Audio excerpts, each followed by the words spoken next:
Hi guys, and welcome to an all-new series where I hope to share some of the stories and meanings behind the paintings I'm creating.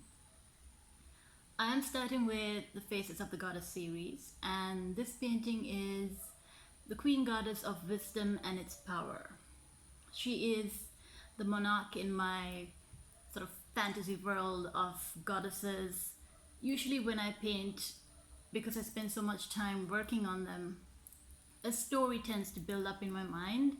I tend to amuse myself that way, and they develop characters and relationships to each other.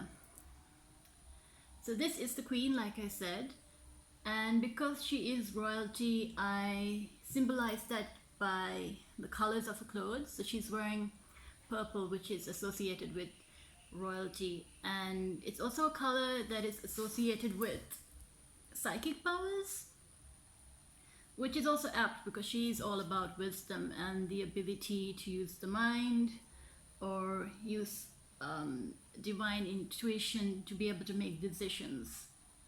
And she's also got a gem on her forehead, as you can see, again representing her vast knowledge or her wisdom, and the fact that it plays a huge part in how she rules her kingdom. The birds in the picture, they represent a couple of things to me. The main one being that her kingdom is so large, it's so vast, that if she wanted to travel or wanted to send a message across to one corner, the easiest way would be by air. She would send it through the birds because it would take too long to go from corner to corner on foot. But they also represent freedom of movement, the fact that all beings in her kingdom are free.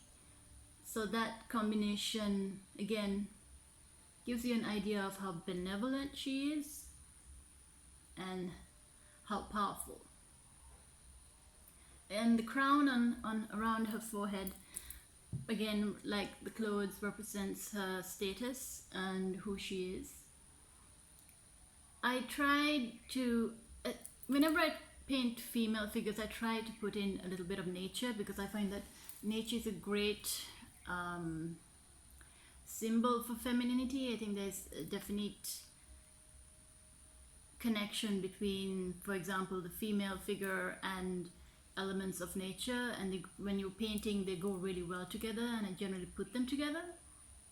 But with this one, because this painting is slightly different, there's not much going on in the background except the sky, I ended up representing nature or the elements of nature through her hairpiece.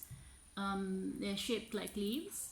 So that again proves that she has a connection to nature as a woman or as a female, as a goddess. I also wanted to give her an aloof air because she's regal. So I did that by placing the viewer slightly below her. So when you're looking at her, you see her chin almost raised, and that may make her seem a little unapproachable, but because of the tones that I have chosen, the warm yellow ochres, I feel like that she also has a warm personality, but it's just that she is powerful and she has the status amongst the goddesses that she has to be very noble and aloof. At the same time, I wanted to make sure that you got the sense that she was very aware of all the beings in her kingdom, so I gave her very keen and sharp eyes.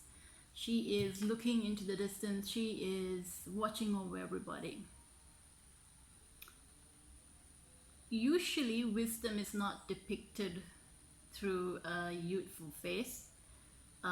Usually wisdom is the old character, it's the bearded sage, but I also wanted to give her a youthful look, and she looks much younger than some of her other subjects, some of the other goddesses, and this is because I wanted her to show or depict that wisdom, that truth is evergreen. It doesn't change. It's always the same no matter what happens on the outside. And because she is the goddess of wisdom, she stays as young as wisdom, in a sense, if that makes any sense. That gives you an idea of what I was aiming for with this painting. I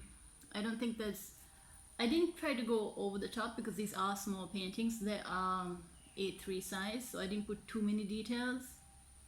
Just a bit of symbology here and there. And like I said, it's when I'm painting it as well that the characters develop and they have different personalities. And when I share the rest of them, you'll be able to see how they connect to each other as well. But I hope you enjoyed this, and if you have any specific questions about her or this video series that I'm hoping to continue, then please feel free to comment and let me know what you think. I'm always open to feedback, and yeah, if you have any great ideas, do let me know. Thank you guys for listening. See you next time. Bye.